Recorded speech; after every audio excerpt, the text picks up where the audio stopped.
Welcome to the fifth week of Lent, and as we find ourselves at this chapter of the journey, I'd like to maybe start today a little differently than we have in the past and share my heart with you, because I think that as we linger in our hearts long enough, we're all going to find things there that you might say are buried or that may have been hidden from us. I just returned from my own experience of retreat, and when I was on retreat, I was surprised to find a fear. I was surprised to find a lie inside my heart that God loves me when I'm doing really, really well, when I'm exercising virtue and I'm impressing Him, right? But that God doesn't love me as much whenever I'm struggling or when I'm failing. And I was surprised, but not surprised that that lie was there, but the Lord's gentle mercy in revealing the pattern to me, and then His love and mercy in revealing the root. I was brought back to some times in my life where I guess I picked up this way of thinking and living and acting with the Lord, and His love and mercy was profound at that stage of my life. And I share that with you because I think that if we stay in our hearts and trust the process long enough, maybe you have discovered things about yourself that have been buried inside your heart. And no more beautiful time for us to talk about this than right now.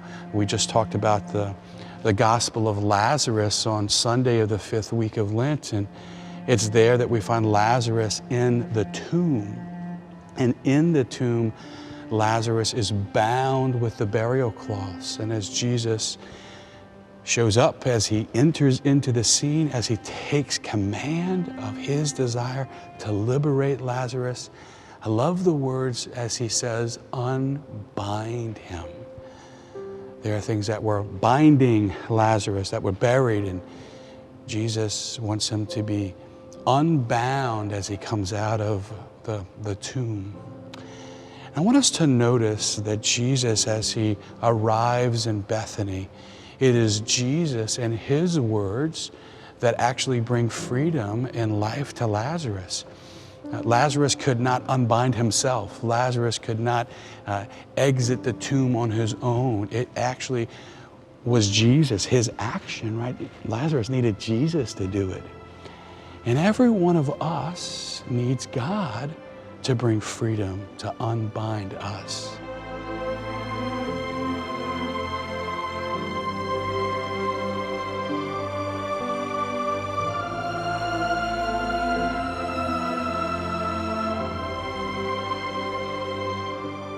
And so I'd like today to have an adult conversation about the sacrament of reconciliation, the way that Jesus has designed us to experience freedom from the things that bind us.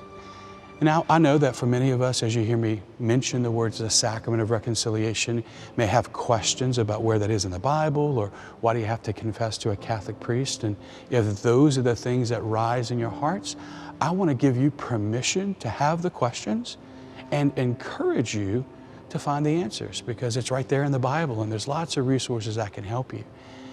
But I think for many of us, there might be a variety of things that might help us at this stage of the process, and that is what I want to maybe kind of unpack with you today. First, I want to encourage all of us, if possible, to make a general confession. Now, let me share with you a little bit what a general confession is, and just give you a story from my own life. A general confession comes out of the spiritual exercises of St. Ignatius of Loyola. It's in the tradition of the Church. And it's where you might confess all of the sins of your life around a particular pattern, not necessarily to receive absolution if you've confessed them before, but to receive God's mercy that is available to you in the sacrament of reconciliation. When I was on my retreat, at the end of the retreat, after God had revealed His mercy and His compassion in the lie, in the fear of my life that I have to impress Him, He then revealed to me all of the sins that I've committed in my life because of that fear, the ways that I hide from Him, the ways that I grasp at trying to get attention or try to, you might say, medicate the ache of being afraid of Him. So at the end of the retreat, I confessed all of those sins from my entire life that were connected to that lie. I'd been absolved of those sins in different stages of my life, but by taking it to a general confession, it allowed me to receive God's mercy in a beautiful way. So the first thing that can encourage us today is maybe for some of us making a general confession about the things that have bound you that God has revealed to you during the Lent journey together. The second thing that I'd like to talk about today in regards to confession is just the emotions in our heart when it comes to confessing. For some of us, maybe you're planning on going to confession to your pastor or to a priest that you know. And there can be a fear in our hearts that if I share my sins with a particular priest, that he might look at me differently. And if I can just share my heart with you as one who hears a lot of confessions, there is a grace given to priests in the sacrament of reconciliation. I just forget what people say to me. And if you're worried about maybe priests looking at you differently or maybe feeling a sense of judgment, just know that that's not coming from God and it's not coming from the priest.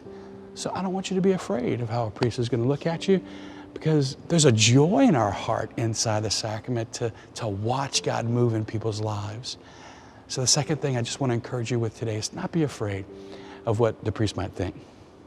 And number three, for some of us, maybe it's just been a long time since you've been to the sacrament of reconciliation and you don't know what to do. And if that's where you are, I just want to love you and encourage you and say the first thing that you should do when you go to confession is say, "Bless me, Father, for I have sinned. I don't know what to do." And the priest is going to take it from there. Showing up is the most important thing. And if you can just let the priest know that you need help, then he is there to help you not only with the freedom, but the way and the words that you might need to actually taste that freedom. Now here's the good news. The good news is that in the companion that we have shared with you, I've written some specific meditations to help us get ready to actually share our hearts with the Lord in the sacrament of reconciliation. There's some coaching on how to make a general confession. There's some coaching on the sacrament of reconciliation. And there's some words of encouragement about what to do if you don't know what to do. You can find all that in the companion, in the journal. And I pray that your time of preparing for the sacrament of reconciliation is filled with grace. Jesus Christ brought freedom to Lazarus. And he wants to bring freedom to you. Look, y'all, we're never going to get this opportunity again. We're never going to be where we are now at this stage of your life. And if you've been wondering about going to confession and maybe looking for a sign from God, well, this is it. He's speaking to you right now. And he's inviting you into an ancient sacrament of mercy. He's inviting you into the sacrament of reconciliation for compassion. Today, over the next several days, at this stage of Lent and at this stage of your life, God is longing to give you more. God is longing to give you freedom. God bless you.